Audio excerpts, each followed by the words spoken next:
CMHC के मुताबिक जो हाउसिंग स्टार्ट्स है कनाडा में वो तकरीबन 7% बढ़ी है एक साल में, अगर हम जनवरी 2025 को जनवरी 2024 से कंपेयर करते हैं। लेकिन कुछ सिटीज़ में बढ़ी है और कुछ सिटीज़ में कम हुई है। अगर हम वैंकूवर को देखते हैं, मॉन्ट्रियल को देखते हैं, कैलगरी को देखते हैं, तो वहाँ तो हाउसिंग स्टार्ट्स बढ़ी है, ख़ास तौर पे क्यूबेक और BC के अंदर। लेकिन टोरंटो में नेगेटिव डिक्लाइन हुई है, और इसका हमें जो वजह समझ में आती है वो ये है कि क्योंकि कनाडा में जो टोरंटो बड़ा शहर है, वहाँ पे जो 416 का एरिया है, वहाँ पे प्री कंस्ट्रक्शन कॉन्डो सेक्टर में इस वक्त काफ़ी तबाही मची हुई है। यानी कि इस कदर इन्वेंट्री आ रही है जिसकी वजह से जो बिल्डर्स हैं उन्होंने अब एक पुल बैक कर लिया कि मज़ीद न्यू प्रोजेक्ट्स लॉन्च नहीं करने हैं जब तक ये सिचुएशन सॉल्व ना हो जाए। और थोड़ा सा मैं आपको उसका कॉन्टेक्स्ट दे दूं कि जिन लोगों ने 2019 में, 2018 में, 2020 में प्री कंस्ट्रक्शन कॉन्डो बुक कराया था, जो 416 का एरिया ख़ास तौर पे, अब जब क्लोजिंग का टाइम आ रहा है ना, तो जो उसकी एवेल्यूशन हो रही है, बैंक जो अप्रेजल करता है, वो अप्रेजल उसकी ओरिजिनल परचेस प्राइस से भी कम आ रहा है। ठीक है, तो कुछ सिचुएशन में ऐसा हो रहा है कि बैंक कह रहा है कि भाई तुम अब मज़ीद पैसा डालो एज अ डाउन पेमेंट, क्योंकि हमारे मुताबिक तो इसकी अब वैल्यू इतनी नहीं है जिस पे तुमने एग्री किया। तो हम तुम्हें जो LTV देंगे, LTV का मतलब होता है लोन टू वैल्यू, नॉर्मली वो अप टू 80% तक होता है। तो अगर प्राइस कम हो गई है तो बैंक कहेगा भाई तुम जो है अपना शेयर बढ़ाओ, क्योंकि हमने तो 80% से ज़्यादा LTV नहीं देनी है। कुछ सिचुएशन में ऐसा हो रहा है। लेकिन एक ख़बर अभी आई है, ग्लोब एंड मेल ने एक स्टोरी ब्रेक की थी जिसमें कि बैंक्स जो हैं वो ब्लैंकेट अप्रेजल कर रहे हैं।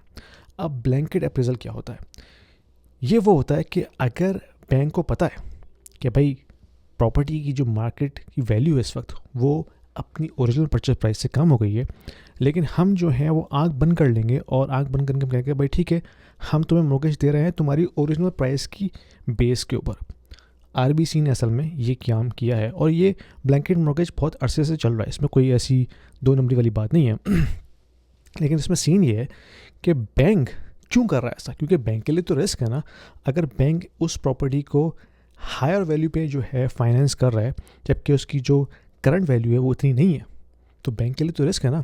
अब जो ग्लोबल मेल ने जो स्टोरी ब्रेक की है उसमें क्या हुआ है कि एक बंदे ने प्री कंस्ट्रक्शन कॉन्डो बुक किया, उसकी जो ओरिजिनल प्राइस थी वो थी $2.2 मिलियन। ठीक है, कॉन्डो की $2.2 मिलियन। अब जब क्लोजिंग का टाइम आ रहा है तो उसकी जो अप्रेजल आया है वो है $1.6 मिलियन। $6 लाख का फ़र्क आ गया है।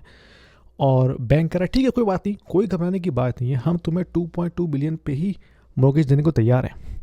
तो अगर आप देखें तो ये ऑलमोस्ट 100% LTV से भी ज़्यादा है। तो बैंक क्यों कर रहा है ऐसा? बैंक के लिए तो रिस्क है ना। बैंक इसलिए कर रहा है क्योंकि उसी बैंक ने बिल्डर को कंस्ट्रक्शन मॉर्गेज दी हुई है, कंस्ट्रक्शन लोन दिया हुआ है। अब अगर बायर जो हैं वो क्वालिफाई नहीं कर पा रहे, अगर वो डिफ़ॉल्ट होते हैं, तो बैंक का जो बहुत हैवी लोन जो उसने कंस्ट्रक्शन पे खर्च किया हुआ है वो ख़तरे में पड़ जाएगा, वो राइट ऑफ करना पड़ जाएगा, वो डिफ़ॉल्ट हो सकता है। तो उस बड़े ख़तरे को टालने के लिए ये छोटे मोटे ख़तरों को अब वो एब्जॉर्व कर रहे हैं। तो इससे हमें दो चीज़ें पता चलती हैं। एक ये कि बैंक्स जो हैं वो नहीं चाहते कि मार्केट क्रैश हो। ठीक है, बैंक हर मुमकिन कोशिश करेंगे कि उसको किसी तरह फ्लोट रखें, और गवर्नमेंट की भी यही कोशिश होगी। भले ही हम जो भी चाहें, हमारी कोई हैसियत नहीं है हम जैसे लोगों की, लेकिन बैंक्स का जो है ना वो कोलैटरल है प्रॉपर्टीज़। ये जो प्रॉपर्टीज़ आप बाय करते हैं और जो फाइनेंस करते हैं ना, बैंक का ये कोलैटरल होता है। तो कोलैटरल को वो कभी भी क्रैश नहीं होने देंगे, हर मुमकिन कोशिश करेंगे उसको बरकरार रखने की। तो एक तो ये चीज़ पता चल गई। दूसरी चीज़ ये है कि जो बेचारे प्री कंस्ट्रक्शन बायर्स फंसे हुए हैं इस वक्त, उनका तो बहुत बुरा हाल है भाई। अब ना वो डिफ़ॉल्ट हो सकते हैं, डिफ़ॉल्ट होंगे तो बिल्डर सू करेगा, अगर वो क्लोज करते हैं तो उनको मज़ीद कैश डालना पड़ रहा है। ठीक है, और वो प्रॉपर्टी बाय कर रहे हैं जिसकी कीमत अब 25% कम है जो उन्होंने ओरिजिनली एग्री किया था। और तीसरी चीज़ ये है कि अगर वो ब्लैंकेट अप्रेजल एक्सेप्ट कर लेते हैं, now they are financing a property which is much cheaper than originally purchased. तो तीनों सिचुएशन में बेचारा जो प्री कंस्ट्रक्शन बायर है टोरंटो 416 एरिया में, वो तो बहुत बुरी तरह फंसा हुआ भाई. अगर आप उनमें से एक हैं तो प्लीज़ कमेंट में डाल के मुझे बताइए अपनी स्टोरी, क्योंकि मैं आपकी स्टोरी सुनना चाहता हूँ ताकि मैं उसको इस चैनल पर शेयर भी करूँ, ताकि लोगों को पता चले कि भाई क्या चल रहा है, क्या सिचुएशन है और किस तरह इससे निपटा जाए. ठीक है, इस वीडियो का मकसद सिर्फ और सिर्फ एजुकेशन फैलाना है लोगों को, ताकि लोगों को पता हो, क्योंकि बहुत से ऐसे बायर्स हैं जिनको पता ही नहीं है कि वो ब्लैंकेट अप्रेजल की बेस के ऊपर मॉर्गेज को साइन अप कर रहे हैं. यू शुड नो, बिकॉज अगर आप कल को बेचने जाएंगे you will not be able to recover your money, at least in the short term. Long term, yes. 10 years, maybe yes. लेकिन short term में it's going to be difficult. Anyway, comments में बताइएगा कि अगर आप इस सिचुएशन फंसे हुए हैं तो आपकी क्या स्ट्रेटजी है. पसंद आई वीडियो शेयर कीजिए, लाइक कीजिए और सब्सक्राइब जरूर कीजिएगा. Thank you. If you are an investor in the US, in Canada, or in Europe, and you are considering investing into Dubai real estate market, this video is for you, because we have a platform called Stake, which allows you to invest into the residential real estate market and start earning rental income right away without going through a lengthy documentation process or coming up with a heavy down payment. Stake is built upon the concept of crowdfunding. So it is democratizing the entire investment strategy and allows you to own a single unit of the entire investment portfolio. So you don't have to own the entire property, right? You can be part of the pool that can actually own a piece of property, a piece of real estate. So that allows you to start with as low as 2,000 dirhams and you can slowly ramp up.